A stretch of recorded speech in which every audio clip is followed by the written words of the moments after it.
remained stifled by the patronage politics of the Chicago Democratic machine. If we fast forward to 1954 and the Brown versus Board of Education decision, that decision spoke specifically to schools in the South, but as you can see from the footage here, places outside of the South, in the North and the West, also picked up on these efforts to desegregate schools, and that became a central organizing moment.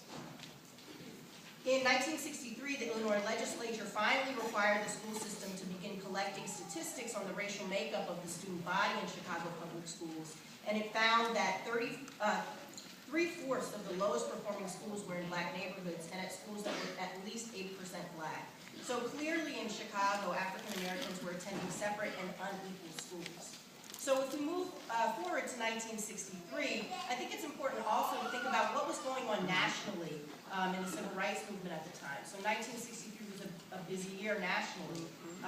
In May of that year, Bull Connor had ordered the use of attack dogs and fire hoses on young civil rights activists in Birmingham, Alabama. That August, over 200,000 people had come to Washington for the March on Washington for freedom, for jobs and freedom. And that September, 4 young black girls were murdered by an act of terrorism in the 16th Street Baptist Church in Birmingham, Alabama. So there was a lot going on, I think, if you think about the broader context of what was going on nationally. Additionally, here in Chicago that same summer, black parents and community organizations were protesting the building of Willis wagons, which we saw here in the film. And in fact, some people were chaining themselves to bulldozers so that these Willis wagons were not built. Also that summer, the Congress of Racial Equality, which was founded in Chicago and had been working on issues of desegregation since the 1940s, had organized week-long sit-ins and hunger strikes with the Chicago Board of Education. So there was a lot of activity leading up to and building up towards the strike. Towards the boycott. So I guess the last thing I want to talk about is what the fight for desegregation was about.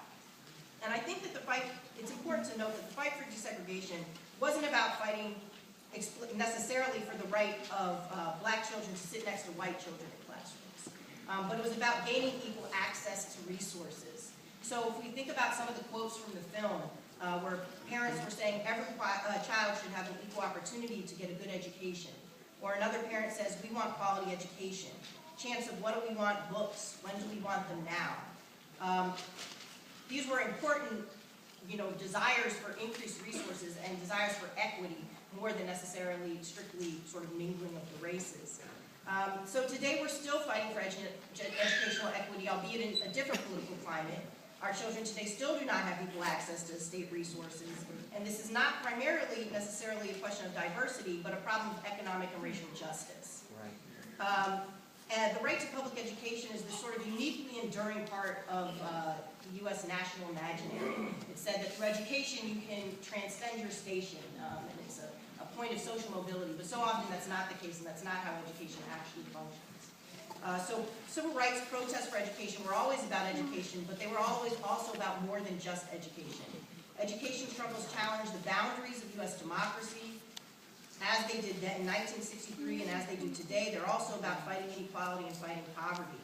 Dr. King has this famous quote about the arc of the moral universe is long, but it bends towards justice. That arc doesn't bend on its own. And it must be pushed and prodded by the hard work and constant fight of women and men who remain committed to racial and economic justice. And so I feel very lucky to be on this panel today with some of those pushers and prodders, and for those of you in the audience as well as participating in the activities. Thank you for your continued work on these issues. Thank you, Elizabeth. I'm going to move next to the other historian on the panel, who needs no introduction, Timuel Black, the historian who was there. And ask Professor Black if he would talk a little bit about the kind of organizing that he was involved in leading up to this day in history. Well, there's so many experts on this panel that I'm not going to take a lot of time because they can tell you. But I'll give a bit of personal experience, and I'll go back to the year when I was born, December 7th, 1918. And so when I looked around, I was 8 months old.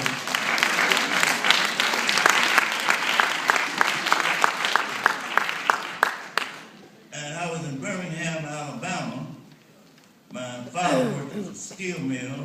We had a house, a nice house, a picture of it, and yet the quality of education was so low that when I was 8 months old, I told my mother,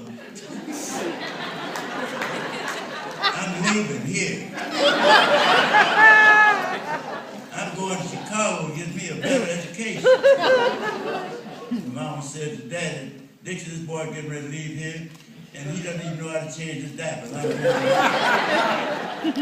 And so we came to Chicago, my brother, my sister, and myself. Major reason was quality education, in addition to escaping the Jim Crowism of the South. And we moved to the South Side, and constantly moved because my parents wanted a quality education for their children. And even in the day when we went to schools that were racially segregated, the quality of education was at such level that my brother and my sister and myself, we all were qualified to go to any college or university that would allow us because of the quality. Sometimes we were in mixed situations. Now, moving fast forward, when I returned from the Army, the schools were then double the population that it was when I first went to World War II. Overcrowded. And then in 1954, Brown version of education made segregation education unconstitutional anywhere in the country, well, no, in the South primarily, but continued. And the superintendent of schools at that time was an integrationist, I forget his name.